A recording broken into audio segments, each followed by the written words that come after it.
अजकल जी ज़िंदगी में मां सिंधु माथरी जी तहज़ीब के जाना तो जगह 2500 कबल मसीह पंहिंजे उरूज ते हूंदी हुई, जंहिंजा शहर तक़रीबन 50 लाख आबादी ते मुश्तमिल हुआ। ऐं मां तव्हांखे उन्हनि जे हिकु मशहूरु शहर मोहनजोदड़ो वठी थो हलां, मूंसां गॾु अचो।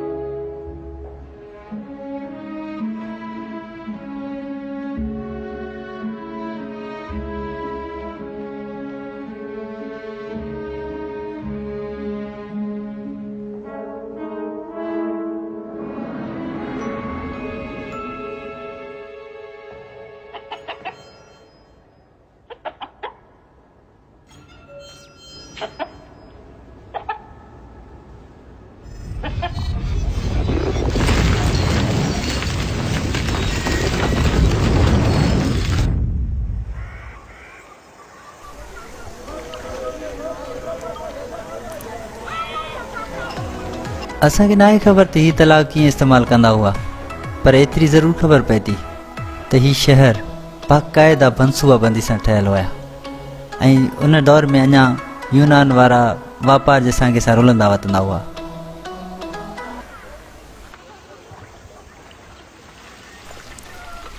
तरसो, तव्हां कुझु ॿुधो? हा, सिंधु माथरी जा माण्हू तक़रीबन 5000 साल पहिरीं बि पंहिंजनि घरनि में पाइपलाइन इस्तेमालु कंदा हुआ, जेका 20 सदी जे आख़िर ताईं बि घणनि माण्हुनि खे इहा सहूलियत मुयसरु न हुई।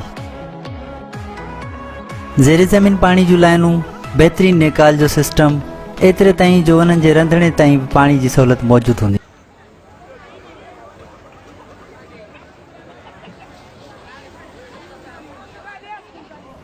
उहे ॾंदान साज़ी जा बि माहिर हूंदा हुया ऐं मापतोड़ जे हवाले सां तमामु नंढड़ियुनि शयुनि जी मापतोड़ जा तरीक़ेकार बि उन्हनि वटि हूंदा हुया।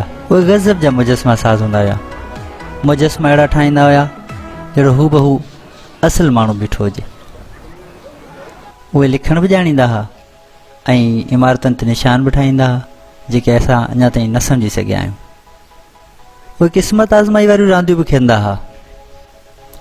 हिन जे बारे में तमामु घणो तजसुस पैदा कंदड़ जेका ॻाल्हि आहे उहा इहा त हिननि वटि जंग जो को बि सामान न मिलियो आहे। हिननि वटां न को भितुनि ते हुननि जा निशान, न कोई हथियारनि जा के ज़ख़ीरा, ऐं इंसानी तारीख़ में अहिड़ो मिसाल ॿियनि तमामु घटि थो मिले।